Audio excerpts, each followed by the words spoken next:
You call me out upon the waters, the great unknown, where feet may fail. And there I find you in the mystery, in oceans deep. Hey guys, I am here in England at Lake Windermere,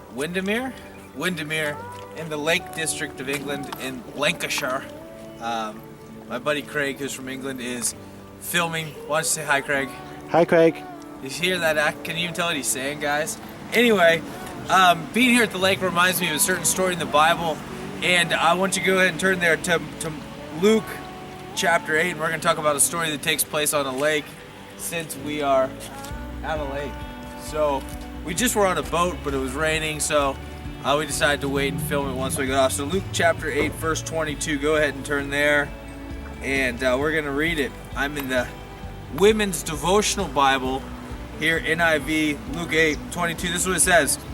One day Jesus said to his disciples, "Let's go over to the other side of the lake." So they got into a boat and set out. As they sailed, he fell asleep. A squall came down on the lake so that the boat was being swamped, and they were in great danger. The disciples went and woke him, saying, "Master, Master, we're going to drown." He got up and rebuked the wind and the raging waters. The storm subsided, and all was calm. "Where is your faith?" he asked his disciples. In fear and amazement, they asked one another, "Who is this? He commands even the winds and the water, and they obey him."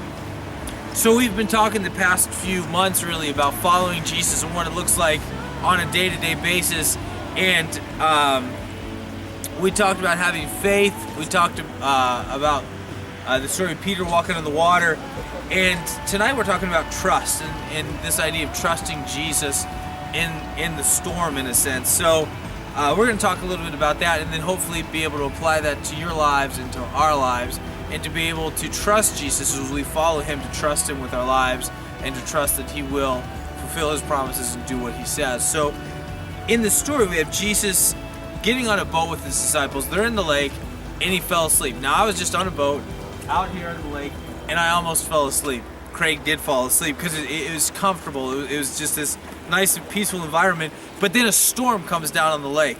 Now, I don't know if many of you have been out on a boat in the storm. You may have been out on Lake Lewis and Clark during a storm, but I used to live in Uganda. Craig, the guy filming, used to live in Uganda too. And Lake Victoria is there. It's one of the largest, I think the largest lake in Africa.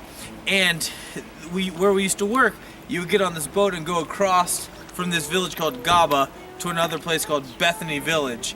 And you would take this boat across. Now, the boat, usually it was a long boat, and once in a while you get out on the lake and these storms would come up. They kind of came out of nowhere. So the storm would come up, and all of a sudden the waves would get real big, and the boat would start going up and down, up and down. The water would start coming in, so you had to get these little buckets and throwing water out.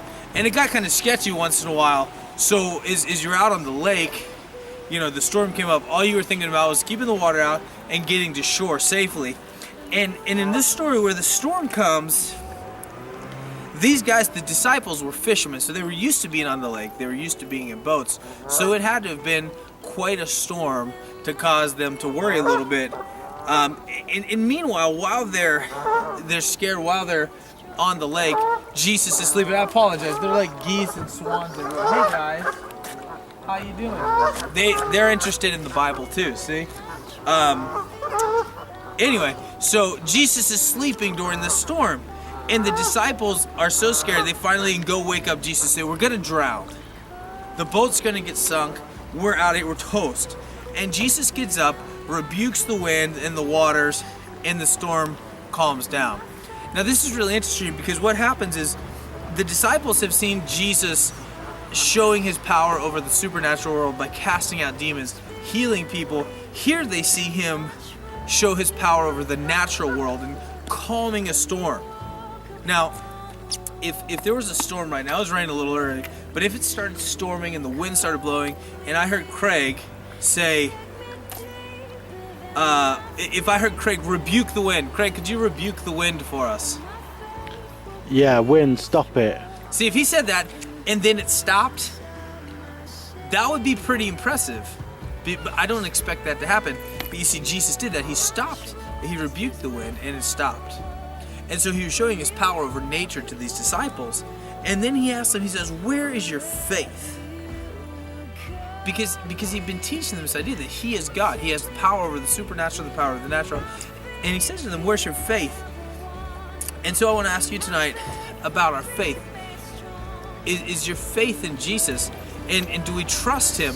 Because we may not be on a boat out in the middle of a lake during a storm, but you know what? Each one of us deals with like storms in our own lives. We deal with situations. We deal with trouble at home. We deal with drama at school. We're dealing with sin. We're dealing with temptation. We're dealing with addictions, things like that. And do we trust God enough?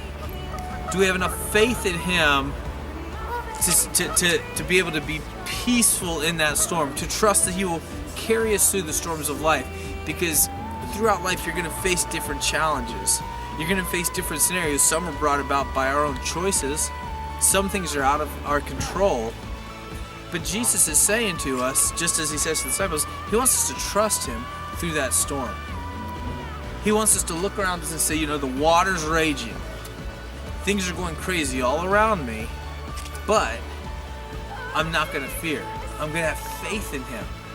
And so it's this idea that when we're dealing with the tough stuff, instead of looking at the storm, we look to Jesus.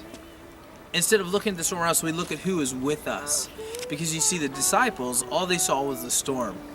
They didn't realize that they had God in human flesh next to them in Jesus. But friends, if you've following Christ, if you're following Jesus, he is with you through these storms. And instead of looking at the situation, look at him. Don't be distracted by all the things going on. Put your eyes on Jesus. Because what happens here at the end, after Jesus says, where's your faith? It says, in fear and amazement, they asked one another, who is this? He commands even the winds and the water, and they obey him. You see, as we fix our eyes on Jesus, we see who he is. We see how he can carry us through the storms. We see what he can do through life's challenges.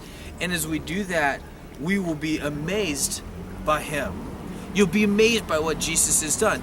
Because as we trust him, instead of being afraid of what's going on, instead of being distracted by the circumstances, by the things happening in life, as we look to Jesus, we'll be amazed at what he's done. We don't necessarily need to see him calm a storm, but you can see him take a situation that seemed unfixable and fix it. You can see Jesus take a relationship that was broken and heal it. Because that's what Jesus does. He's all about bringing glory to himself. And as we see Jesus, as we fix our eyes on Jesus, we can be amazed. We can be amazed at who he is and what he does and how much he loves us. So with this idea of following Jesus, guys, the thing I want to talk about tonight is trusting Jesus, looking at him through all the things that are going on in life, all the distractions, all the things, keeping our eyes on him, and then being amazed as he carries us through it. Because Jesus wants to bring us through the storm. Even if we can't see to the other side, even if it seems dark and unending and impossible, Jesus can do the impossible. Jesus can calm the storm. And he can carry us through. But we have to keep our eyes on him, just like that story we talked about of Peter walking out on the water. He had to keep his eyes on Jesus and not be distracted. So last week and this week, they kind of go together. It's this idea of keeping our eyes on Jesus. I guess that you could say that's the theme. Keep our eyes on Jesus in the tough times. Keep our eyes on Jesus in the struggles. Keep our eyes on Jesus as we're trying to figure out what life's about. Because as we keep our eyes on Jesus, then we're able to walk in confidence because our eyes are on Him, not on the world. So tonight, now, we're going to go into small groups. We're going to have a little bit of discussion. But I want you just to not just discuss. I always want to be practical. So this week, think about the things you're dealing with in life. They're excited. You should be too. Think about the things that are going on in your life. Think about the challenges you're facing. Think about the things you're dealing with on a day-to-day basis, the situations that seem impossible. And I'm just going to say, start fixing your eyes on Jesus. This week, let's stop looking at everything going on around us and fix our eyes on Jesus. And as we do that, we'll begin to be able to see clearer how we can walk through those things and how we can deal with those things because our eyes are on Jesus. So we're going to end there, guys. I hope you've enjoyed some of the scenery. I'm going to have Craig do a pan and we'll fade out. But I hope you've been able to enjoy this lesson and enjoy getting a little glimpse of England. So see you guys a little later. Whoa, there's a dog. Can you just do a pan? We haven't started yet. We've just got parked up.